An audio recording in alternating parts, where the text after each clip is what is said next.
एक राष्ट्र अपनी आवाज कैसे ढूंढता है? ये सवाल सिर्फ इतिहास का नहीं है, बल्कि एक कहानी है भारत की पहचान की। एक ऐसी कहानी जो कुछ बैठकों से शुरू हुई और देखते ही देखते एक विशाल आंदोलन में बदल गई। और सब कुछ यहीं से शुरू हुआ, सिर्फ 72 लोगों के साथ। सोचिए जरा, एक इतने बड़े देश की आज़ादी का सपना देखने वाले सिर्फ 72 लोग।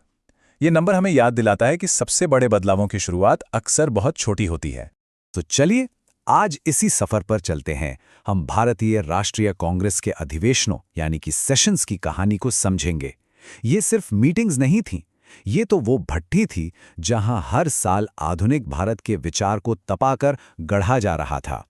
तो इन कांग्रेस सेशंस का असल मकसद क्या था?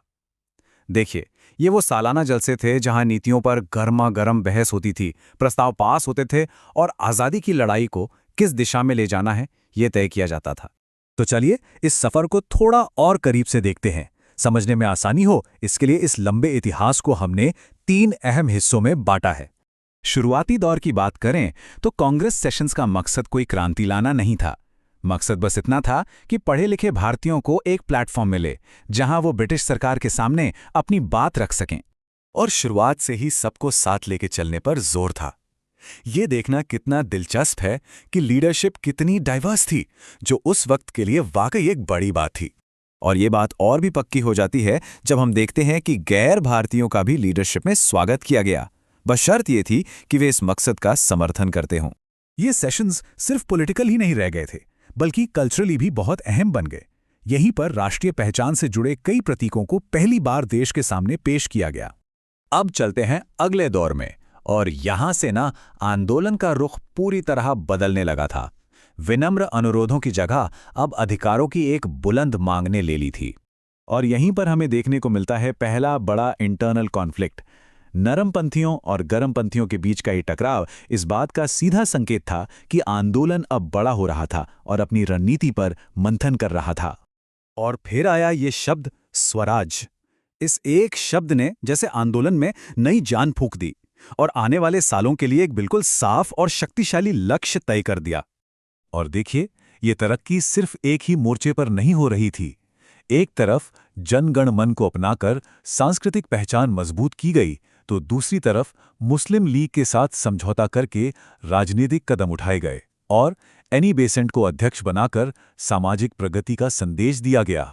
अब हम आते हैं अंतिम और सबसे निर्णायक दौर में। इस दौर में ये अधिवेशन राष्ट्रव्यापी जन आंदोलनों के लॉन्च पैड बन गए। और यहीं पर होती है गांधी जी की एंट्री।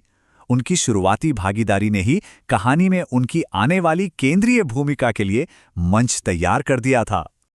लेकिन पता है, हैरान करने वाली बात क्या है कि उनका इतना गहरा प्रभाव किसी आधिकारिक पद से नहीं आया, बल्कि उनके विचारों और जनता को लीड करने की उनकी जबरदस्त क्षमता से आया।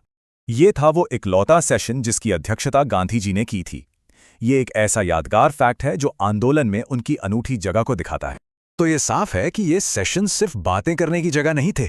अरे, यहीं पर तो आज़ादी की स्टेप बाय स्टेप स्ट्रैटेजी को मंजूरी दी गई, जिससे हर प्रस्ताव के साथ आंदोलन की रफ्तार और तेज होती गई। 1929 का लाहौर अधिवेशन एक टर्निंग पॉइंट था। एक ऐसा मोड़ जहां से वापसी का कोई रास्ता नहीं था। देखिए, पहले के स्वराज का मतलब साम्राज्य के अंदर रहकर स्वशासन हो सकता था, लेकिन पूर्ण स्वराज का एक ही मतलब था, पूरी और मुकम्मल आज़ादी। और इन बातों से पता चलता है कि कैसे आंदोलन अपना दायरा बढ़ा रहा था, महिला नेताओं से लेके ग्रामीण समुदायों तक। ये अब सही मायनों में पूरे भारत का प्रतिनिधित्व करने लगा था। लेकिन एक बड़ा सवाल, आज़ादी मिलने के बाद इन अधिवेशनों का क्या हुआ? जाहिर है, अब इनका मकसद पूरी तरह से बदलने वाला था। आज़ादी के बाद एक बहुत बड़ा शिफ्ट आया। जो सेशंस कभी आज़ादी की लड़ाई का इंजन हुआ करते थे, अब वो एक गवर्निंग पार्टी की मीटिंग्स बन गए थे। उनका फंक्शन पूरी तरह से बदल गया था।